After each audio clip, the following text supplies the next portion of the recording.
नमस्कार दोस्तों। आज फिर एक नई किताब के साथ चर्चा के लिए उपस्थित हूँ। आज जिस नई किताब पर हम चर्चा करना चाहते हैं वो किताब भी हालिया रिलीज़ हुई किताब है और ये नई दिल्ली विश्व पुस्तक मेले में इस किताब का लोकार्पण किया गया था और ये किताब लोकार्पण के बाद से अब तक अच्छी खासी चर्चाओं में आ चुकी है।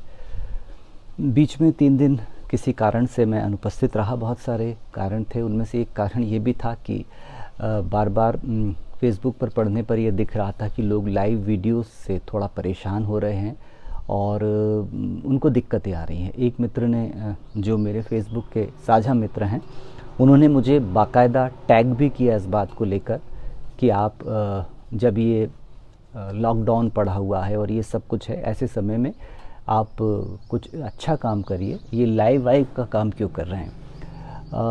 अब मुझे समझ में नहीं आया कि वो मेरे मित्र क्या अच्छा काम करने का मुझसे उम्मीद रख रहे थे कि लॉकडाउन के समय में मैं घर से बाहर निकल कर नियमों को तोड़कर कौन सा अच्छा काम करने जाऊं, वो मुझे समझ में नहीं आया। वो उन्होंने बताया भी नहीं। खैर, तो मुझे लगा कि शायद कुछ लोगों को इससे तकलीफ़ हो रही हो, तो कुछ दिन की शांति के बाद मैंने सोचा कि अब 2-3 दिन बाद मैं अब ये फिर से आज एक नई किताब के साथ उपस्थित हूँ।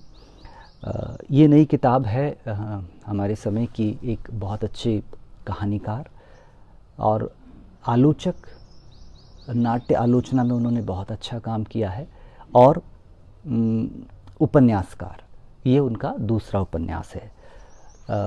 ये प्रज्ञा का उपन्यास है धर्मपुर लाज, जो लोक भारती प्रकाशन से प्रकाशित होकर आया है, जो राजकमल प्रकाशन का ही एक सहयोगी संस्थान है या राजकमल प्रकाशन का ही संस्थान है। और ये 232 पृष्ठ का उपन्यास है। इसका मूल्य 500 रुपये है। जी, थोड़ा नहीं बल्कि ज़्यादा अधिक मूल्य है इसका। 232 पेज के उपन्यास का मूल्य अगर 500 रुपये रखा जाएगा तो थोड़ा सा पाठक को ख़रीदने में दिक्कत आएगी। हालांकि मेरे पास जो संस्करण है वो हार्ड बाउंड संस्करण है। पेपर बैक संस्करण का मूल्य शायद थोड़ा सा कम है इसके मुकाबले में। धर्मपुर लॉज जो है ये प्रज्ञा का दूसरा उपन्यास है। पिछले वर्ष या 2018 के अंत में उनका एक उपन्यास आया था गूदड़ बस्ती, जो बहुत चर्चित भी हुआ था। वो पहला उपन्यास था जिसके लिए उनको मीरा सम्मान भी मिला था, और ये दूसरा उपन्यास उनका, इसे कह सकते हैं कि 1 वर्ष के अंतराल के बाद उनका दूसरा उपन्यास है। प्रज्ञा के पास में एक बहुत सधी हुई भाषा है, एक गंभीर भाषा है।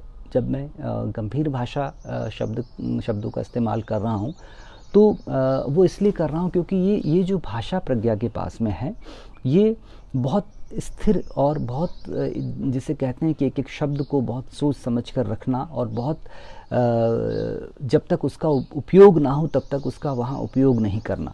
जो साहित्य के बारे में कहा जाता है कि उसमें एक भी अतिरिक्त शब्द नहीं होना चाहिए और जिसकी आवश्यकता है वो ज़रूर होना चाहिए।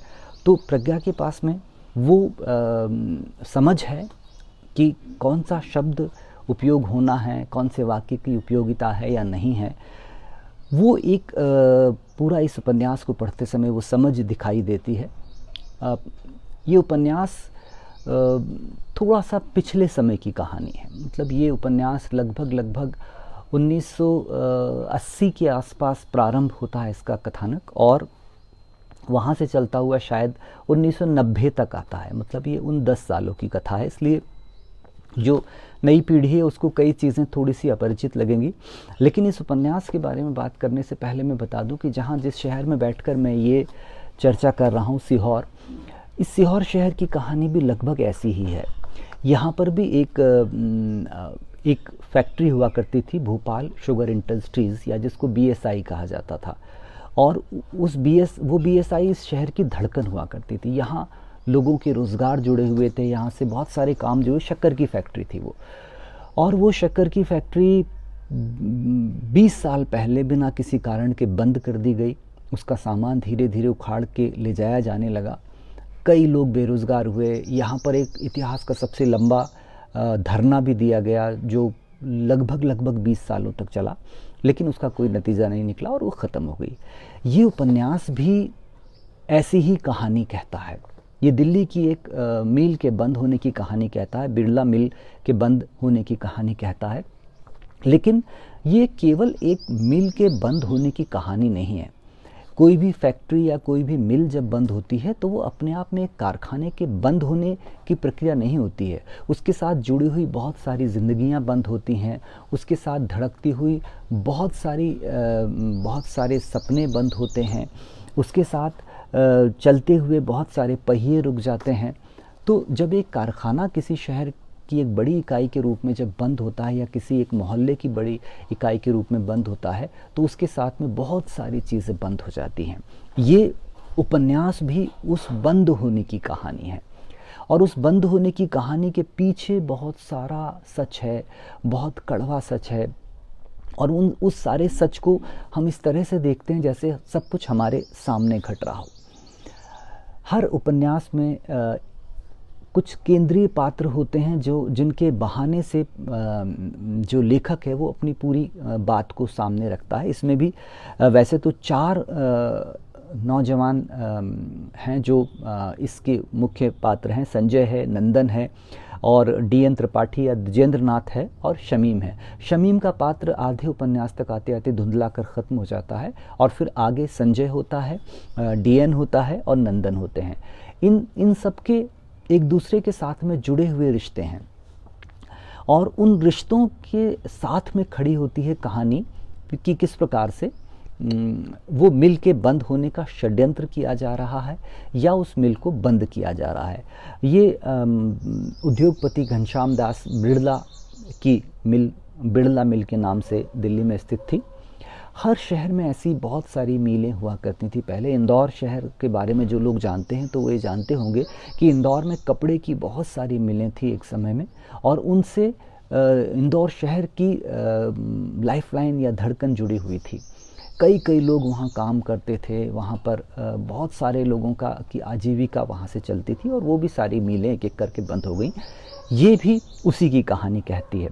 इसमें प्रज्ञा के उपन्यास में, पिछले उपन्यास में थोड़ा सा जिसे कहते हैं कि हास्य तो नहीं कहा जाएगा उसको, थोड़ा सा ह्यूमर या विट का अभाव था पिछले वाले में। इसमें वो बखूबी है और वो जो जोड़ा गया है वो भाई जी और टिल्लू के माध्यम से बीच बीच में थोड़ा सा है कि पाठक को, चूँकि 232 पेज के उपन्यास में पाठक को थोड़ा सा हिलने डुलने का मौका भी मिलना चाहिए, लेकिन वो बहुत अच्छे से जोड़ा है। उसमें बहुत जिसे कहते हैं, जिसको बाज़ारवाद को का तड़का लगाकर उसको बहुत अच्छे से वहाँ लाया गया है। लेकिन ये कहानी है गुरु राधा कृष्ण की। गुरु राधा कृष्ण के आसपास ये कहानी चलती है। उस मील को बचाने में किया गया उनका संघर्ष और उन 3 लड़कों की उसके बरक्स चल रही कहानी, वो सब बहुत पैरेलल चलता है। इसमें बहुत सारी छोटी छोटी चीज़ें आती हैं। इसमें 1983 का वर्ल्ड कप आता है, इसमें 1984 के दंगे आते हैं, इसमें 1980 के चुनाव आते हैं और उसके बहाने से बहुत सारी चीज़ों को स्थापित किया जाता है। 1984 के दंगे का एक पूरा दृश्य है और वो दृश्य बहुत अच्छे से लिखा गया है। उसको देखते हुए उसको पढ़ते हुए हमारे रोंगटे खड़े हो जाते हैं, जिस तरह से उस दृश्य को वहाँ बनाया गया है। लेकिन ये उपन्यास ना तो 1984 के दंगों की कहानी है, ना 1983 की कहानी है। ये उपन्यास असल में भूख की कहानी है, ये गरीबी की कहानी है और ये भूख और गरीबी के दंश के बाद विस्थापित हो रहे लोगों की कहानी है। इस दुनिया में हज़ारों लाखों लोग केवल इन्हीं कारणों से विस्थापित होते रहे हैं, भूख और गरीबी। अगर जहाँ वो रह रहे हैं वहाँ भूख और गरीबी से उनको मुक्ति मिल जाए तो कोई भी अपना घर छोड़कर कहीं नहीं जाना चाहेगा। लेकिन इस उपन्यास में उन षड्यंत्रों के ताने बाने को दिखाया गया है कि कैसे लोगों का विस्थापन किया जाता है, ये बताकर कि अब ये जो मील यहाँ बंद की जा रही है ये हिमाचल प्रदेश के सोलोन में कहीं खोली जाएगी और ये सारे के सारे लोग वहाँ शिफ्ट हो जाएं। सुप्रीम कोर्ट का ऑर्डर को आधार बनाया जाता है कि सुप्रीम कोर्ट ने आर्डर दिया है कि शहरों में जो प्रदूषण फैला रहे उद्योग हैं उन्हें बंद किया जाएगा, और उसके बहाने से इस फैक्ट्री को लॉकडाउन कर दिया जाता है। लॉकडाउन शब्द से आप लोग डर रहे होंगे क्योंकि आजकल भी हम लोग लॉकडाउन में बैठे हैं, लेकिन अगर हम इस उपन्यास को पढ़ते हैं तो इसे पढ़ते हुए हमें बहुत सारे दृश्य ऐसे दिखाई देते हैं जो कि निम्न वर्गीय घरों की खिड़कियां और दरवाजे खोलकर आपको सीधे सीधे अंदर ले जाते हैं और वहां दिखाते हैं कि इन घरों में चल क्या रहा है, इन घरों में जो भूख और गरीबी नाच रही है उसके पीछे कारण क्या हैं। गुरु राधा कृष्ण जो हैं वो लंबे समय से, मतलब वो 1980 तक वहाँ के पार्षद रहते हैं उस इलाके के, जो कि धर्मपुर लॉज है, जो इसका शीर्षक है धर्मपुर लॉज, वो असल में कम्युनिस्ट पार्टी का दफ्तर है। जिन लोगों ने 80 और 90 के दशक के उपन्यास पढ़े हैं उनमें कम्युनिस्ट पार्टी का दफ्तर एक मुख्य केंद्र हुआ करता था उपन्यास में। ये उपन्यास भी उसी परंपरा का निर्वहन करते हुए सामने आता है कि यहाँ पर भी कम्युनिस्ट पार्टी का दफ्तर धर्मपुर लॉज के नाम से है, और जो पार्षद हैं गुरु राधा कृष्ण वो भी कम्युनिस्ट पार्टी से ही संबंधित हैं और वो पार्टी का दफ्तर चलाते हैं और वो उस इलाके के पार्षद हैं, लोगों के सुख दुख में शामिल रहते हैं, लोगों की ज़िंदगी से जुड़े हुए हैं और इसी कारण वो कभी नहीं हारते हैं। लेकिन 1980 के चुनाव में वो हार जाते हैं और उनकी पराजय के साथ ही शुरू होता है उस पूरी इलाके जिसमें मलकागंज है, सब्जी मंडी है, धर्म आर्यपुरा है और सोहनगंज है, शेरा कोठी है और धर्मपुर लॉज वहीं स्थित है। ये पूरा का पूरा इलाका जो है मुकीमपुरा है। इस सब इलाके के लोगों की परेशानियां शुरू होती हैं गुरु राधा कृष्ण की पराजय के साथ। वो पार्षद का चुनाव हार जाते हैं और फिर वहाँ से चीज़ें बदल जाती हैं। प्रज्ञा ने पिछले उपन्यास में अपनी प्रतिभा का परिचय दिया था, लेकिन वो प्रतिभा इस उपन्यास में पूरे विस्फोट के साथ सामने आती है। इस उपन्यास को बहुत कुशलतापूर्वक, बहुत ठीक प्रकार से और सही जगह पर ले जाकर अंत भी किया गया है।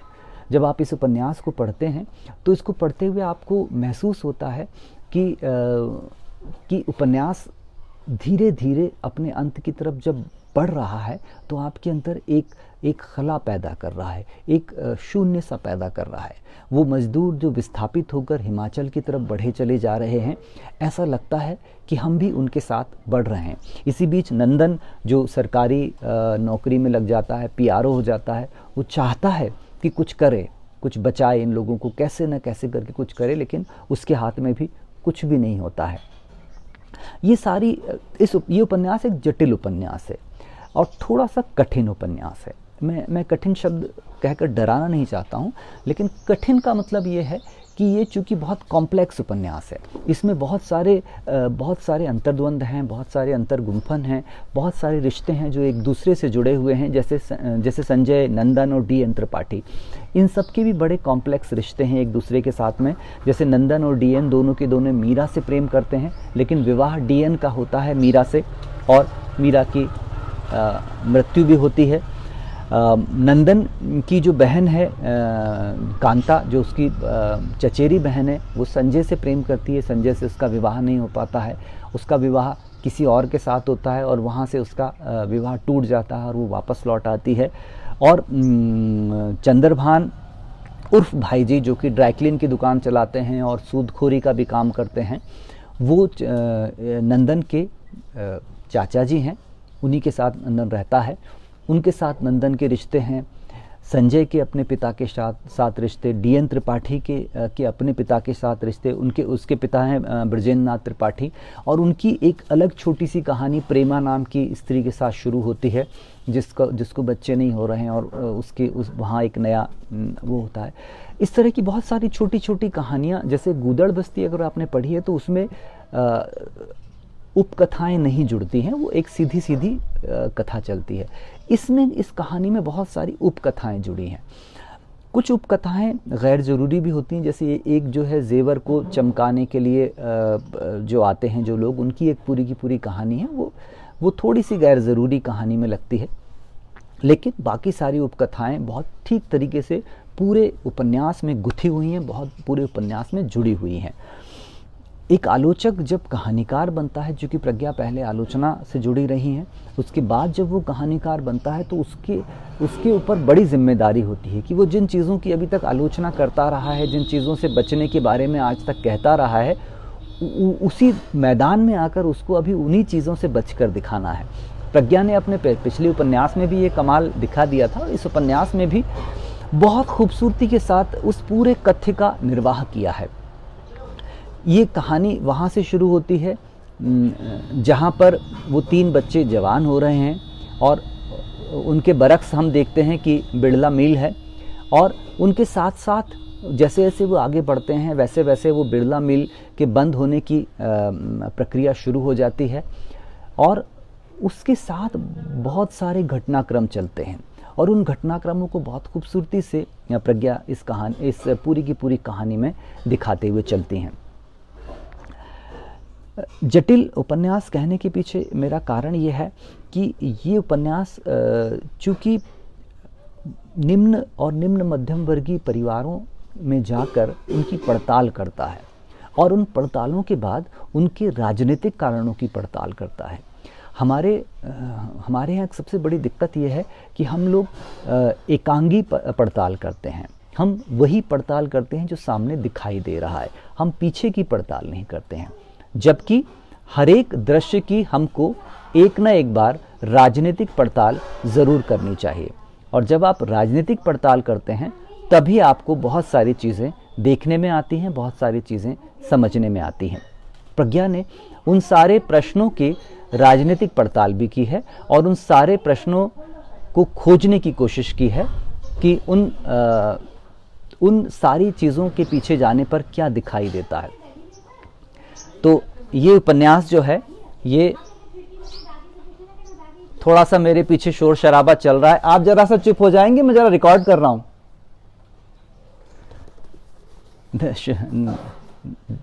क्षमा चाहता हूं। तो ये उपन्यास उन बहुत सारी चीज़ों की पड़ताल करता है और उन सारी चीज़ों को आपके सामने लेकर आता है। धर्मपुर लाज, आप इस उपन्यास को इस लॉकडाउन की अवधि में ज़रूर पढ़ेंगे। इसलिए पढ़ेंगे क्योंकि ये उपन्यास जब आप लॉकडाउन में पढ़े हैं तो लॉकडाउन के भी सच को बताता है। हमारे समय में राजनीतिक उपन्यास छपना बंद हो गए हैं, ऐसे समय में ये एक शुद्ध रूप से राजनीतिक उपन्यास है जिसमें राजनीति कहीं नहीं दिखाई देती है, लेकिन राजनीति हर जगह सुनाई देती है। राजनीति की गूंज पूरे उपन्यास में दिखाई देती है और ये दिखाई देता है कि राजनीति हम लोगों के जीवन को किस तरह से प्रभावित करती है। राजनीति का मतलब वो नहीं है कि आप जाकर एक मोहर लगाए आएँ, एक बटन दबाकर किसी को वोट दे आएँ। राजनीति उससे अलग बहुत कुछ है जो ये उपन्यास आपको बताता है। ये उपन्यास आपकी राजनीतिक समझ को चैतन्य करने का काम करता है। ये उपन्यास आपकी राजनीतिक समझ को जिंदा करने का काम करता है और उसको समृद्ध करने का काम करता है। ये बहुत समय बाद लिखा गया एक शुद्ध राजनीतिक उपन्यास है। इसको पढ़ा जाना चाहिए, इसका स्वागत किया जाना चाहिए। इसलिए स्वागत किया जाना चाहिए क्योंकि ये उपन्यास एक ऐसे समय में जब हम सब की राजनीतिक समझ शून्य होती जा रही है, हमारी राजनीतिक समझ को जिंदा करने का काम करता है, हमारी राजनीतिक समझ को नई दृष्टि देने का काम करता है। इसको भाषा के लिए पढ़िए, इसको वाक्यों के गठन के लिए पढ़िए कि किस तरह से वाक्य के गठन किए जाते हैं, किस तरह से संवाद बनाए जाते हैं, उसके लिए पढ़िए। और इसलिए भी पढ़िए कि आपको पता चले कि जब बाजारीकरण इस देश में बहुत दबे पांव आ रहा था, तब उसकी आने की भूमिका कहाँ बन रही थी। ज़रूर पढ़िए ये उपन्यास धर्मपुर लाज प्रज्ञा का, जो लोक भारती प्रकाशन से प्रकाशित होकर आया है। इसे पढ़ेंगे तो मुझे लगता है कि आपको बहुत कुछ नया मिलेगा। और जैसा हम सब फॉलो कर रहे हैं लॉकडाउन का, उसको फॉलो करते रहिए। मेरे यहाँ मेरे शहर में सुबह 8 से 12 की छूट मिली हुई है, तो सुबह 8 से 12 तक हम लोग, छूट का मतलब ये है कि हम लोग केवल कुछ बाहर जाकर ख़रीदारी कर सकते हैं। तो जहाँ जहाँ जैसा नियम है उसका फॉलो कीजिए। और हम लड़ रहे हैं और हमें इसमें लड़ाई में जीत मिलती दिख रही है, इसलिए और अच्छे से लड़ना है। घर में बंद रहिए। और आज तो ये किताब अगर आप पुस्तक मेले से ख़रीद लाए हैं, क्योंकि अभी तो ऑनलाइन ऑर्डर करने का आपके पास में अवसर नहीं है, पुस्तक मेले से ख़रीद लाए हैं या आपके पास रखी है, तो मेरे कहने पर आज इसे ज़रूर पढ़िए। धर्मपुर लाज प्रज्ञा। नमस्कार।